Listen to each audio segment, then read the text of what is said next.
អរគុណណាស់ប្រិមិត្តពុកម៉ែបងប្អូនជាទីមេត្រីបាទយើងធ្វើដំណើរបាទទៅកីឡាអន្តរជាតិបាទតាក់ទងនឹងទីក្រុងរីយ៉ាតបាទគឺប្រទេសអារ៉ាប៊ីសាអូឌីតដែលជាកន្លែងរៀបចំការប្រកួតបាល់ទាត់ពិភពលោកឆ្នាំ2034នៅក្នុងអង្គសន្និសីទសារព័ត៌មានខណៈពេលលោកដូណាល់ត្រាំបាទជួបជាមួយនឹងប្រមុខបាទគឺថ្នាក់ដឹកនាំប្រទេសអារ៉ាប៊ីសាអូឌីតនោះលោកដូណាល់ត្រាំក៏បានអញ្ជើញប្រមុខសហព័ន្ធកីឡាបាល់ទាត់បាទគឺពិភពលោកចានីអ៊ីនហ្វាទីណូបាននៅក្នុងឱកាសនោះផងដែរបាទតាក់ទងនឹងប្រទេសអារ៉ាប៊ីសាអូឌីតលោកទទួលបានសិទ្ធិរៀបចំការប្រកួតបាល់ទាត់ពិភពលោកឆ្នាំ2034ខណៈពេលសហរដ្ឋអាមេរិករៀបចំធ្វើជាម្ចាស់ផ្ទះរួមបាទគឺឆ្នាំ2026ជាមួយនឹងប្រទេសបាទគឺមិចស៊ីកូនិងប្រទេសកាណាដាផងដែរនៅក្នុងដំណើរទស្សនកិច្ចនៅក្នុងទីក្រុងរីយ៉ាតប្រទេសអារ៉ាប៊ីសាអូឌីតនោះលោកអ៊ីនហ្វាទីណូបាទគឺលោកបានបញ្ជាក់ថាលោកនឹងបន្តដំណើរបាទទៅបាទគឺបេសកកម្មបន្តទៀតបាទគឺទៅប្រទេសបាទគឺកាតាដែលរៀបចំការពីឆ្នាំ2022រួចគាត់បញ្ចប់បាទគឺដំណើរទស្សនកិច្ចនៅមជ្ឈមបូព៌ាហើយនោះលោកនឹងធ្វើដំណើរទៅប្រទេសប៉ារីហ្គាយបាទគឺដែលបាទគឺធ្វើមហាសន្និបាតបាទរបស់សហព័ន្ធកីឡាបាល់ទាត់ពិភពលោកលើកទី75នៅទីនោះដែលមានសមាជិកចំនួន211ប្រទេសចូលរួមផងដែរលោកកាឡូសេឡូទីបានប្រាប់អ្នកសារព័ត៌មានចុងក្រោយថាលោកមិនមានបញ្ហាអ្វីទាំងអស់ជាមួយនឹងក្រុមរ៉េម៉ាឌ្រីតហើយក៏ចប់សពគ្រប់ជាមួយនឹងក្រុមរ៉េម៉ាឌ្រីតផងដែរខណៈពេលលោកសម្រេចចិត្តបាទគឺចាក់ចេញទៅដឹកនាំក្រុមជម្រើសជាតិនៃប្រទេសប្រេស៊ីលដោយលោកបានប្រាប់អ្នកសារព័ត៌មានថាលោកមិនមានបញ្ហាបាទគឺជាមួយនឹងក្រុមរ៉េម៉ាឌ្រីតក្រុមដ៏ល្បីរបស់ពិភពលោកនោះទេរយៈពេលការដឹកនាំរបស់គាត់2ដងនេះគឺបានបញ្ចប់ហើយបាទគឺនៅក្នុងការដឹកនាំរបស់គាត់បាទគឺចំនួន2ដងនៅក្នុងក្រុមរបស់ប្រទេសអេស្ប៉ាញមួយនេះផងដែរ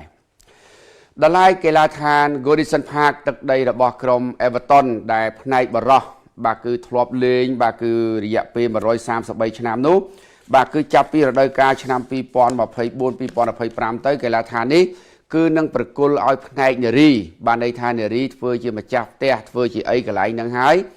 ផ្នែកបរោះបាទគឺនឹងមានទីលានថ្មី Goodison Park នេះបាទគឺកសាងឡើង133ឆ្នាំហើយបាទគឺដែលអាចផ្ទុកអ្នកគាំទ្របានចំនួន53,000នាក់ដូច្នេះចាប់ពីឆ្នាំបាទគឺ2024-2025ទៅកន្លែងនេះបាទគឺទុកឲ្យនារីបាទគឺបាល់ទាត់នារីរបស់ Everton ធ្វើជាម្ចាស់ផ្ទះហើយបរោះបាទគឺមានទីលានថ្មីផងដែរកីឡាករនេះជើងសុទ្ធរបស់ប្រទេសប្រេស៊ីលបាទគឺនាងម៉ាតាត្រូវបានកោះហៅឲ្យចូលក្រុមជម្រើសជាតិប្រទេសប្រេស៊ីលបាទគឺជាថ្មីម្ដងទៀតដើម្បីចូលរួមប្រកួតការពារតំណែងជើងឯកពានរង្វាន់បាទគឺអាមេរិកខាងត្បូងឬក៏គូប៉ាអាមេរិកានៅឆ្នាំនេះផងដែរខណៈពេលប្រទេសប្រេស៊ីលត្រូវប្រកួតមិត្តភាពជាមួយនឹងប្រទេសជប៉ុនបាទគឺមុននឹងចូលរួមបាទគឺការពារតំណែងជើងឯកបាល់ទាត់បាទគឺពានរង្វាន់អាមេរិកខាងត្បូងបាទខណៈពេលនាងម៉ាតានេះបានប្រកាសបាទគឺចូលនិវត្តន៍បាទគឺម្ដងរួចមកហើយឥឡូវនេះត្រូវបានបាទគឺកោះហៅឲ្យចូលក្រុមជម្រើសជាតិវិញក្នុងវ័យ34ឆ្នាំ39ឆ្នាំបាទមានសំណួរសួរថាតើក្រុម FC Barcelona ទទួលបានជើងឯក La Liga នៅពេលណា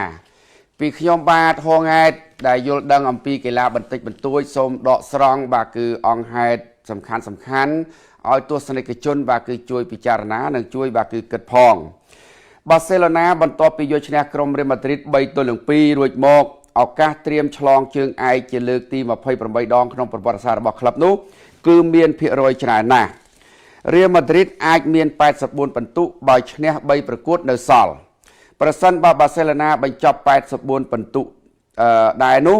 បាសេឡូណាក៏ទទួលបានជើងឯកដែរព្រោះថានៅក្នុងក្របខ័ណ្ឌ La Liga គេគិតពី head to head បានន័យថាការជួបគ្នាចាញ់ឈ្នះកន្លងមកអញ្ចឹងឆ្នាំនេះគឺ Real Madrid មិនได้ឈ្នះ Barcelona ទេអញ្ចឹងគេគិត head to head ប្រសិនបើសល់3ប្រកួត Barcelona ចាញ់ទាំង3ប្រកួតហើយបាទគឺ Real Madrid ឈ្នះទាំង3ប្រកួតមាន84ពិន្ទុដូចគ្នាគឺបាទគឺក្រុមបាទគឺ Barcelona ក៏នៅតែឈ្នះដែរព្រោះថាគេគិត head to head មួយទៀតបាសេឡូណាអាចឈ្នះជើងឯក La Liga មុនប្រសិនបើឈ្នះអេស្ប៉ាញ៉ុលហើយ Real Madrid ចាញ់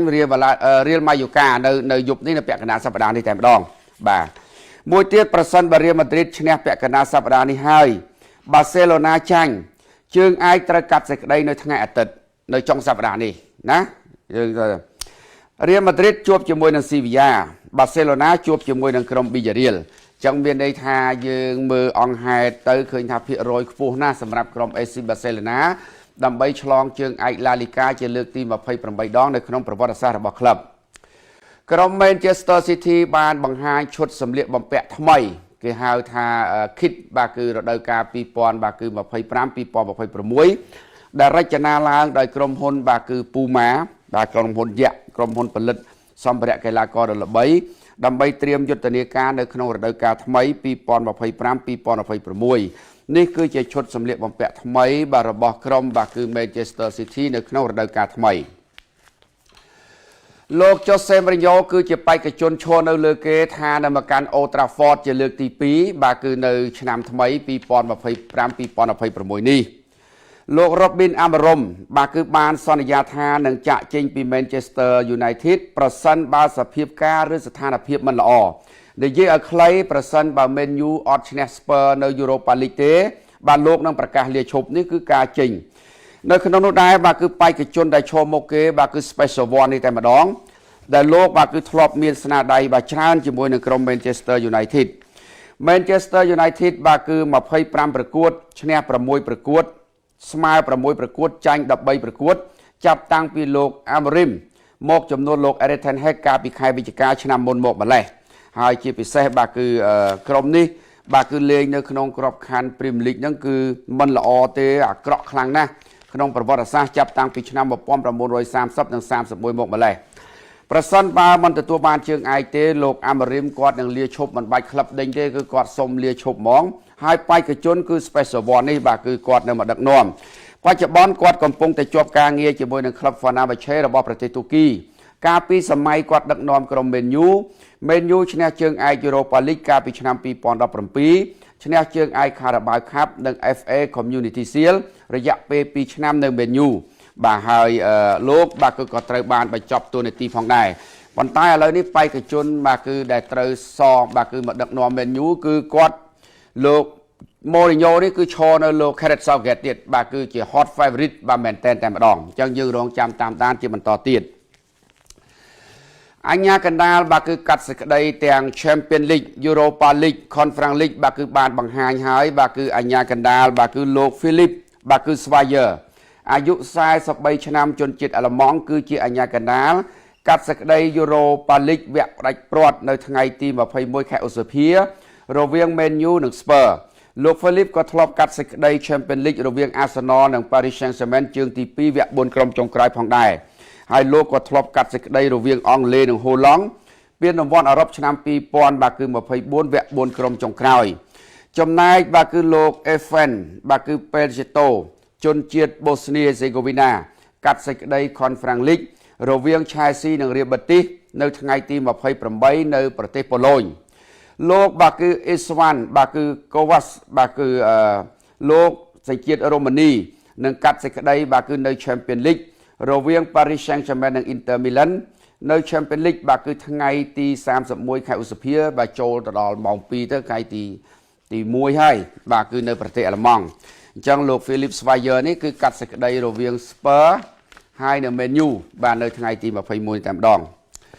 ម្សិលមិញខ្ញុំបានរាយរាប់ថាមានកីឡាករសំខាន់មួយចំនួនដែលធ្លាប់លេងឲ្យក្រុម Paris ផងបាទក្រុម Inter Milan ផងដែលត្រូវជួបគ្នានៅ Champions League នៅថ្ងៃទី31ខាងមុខ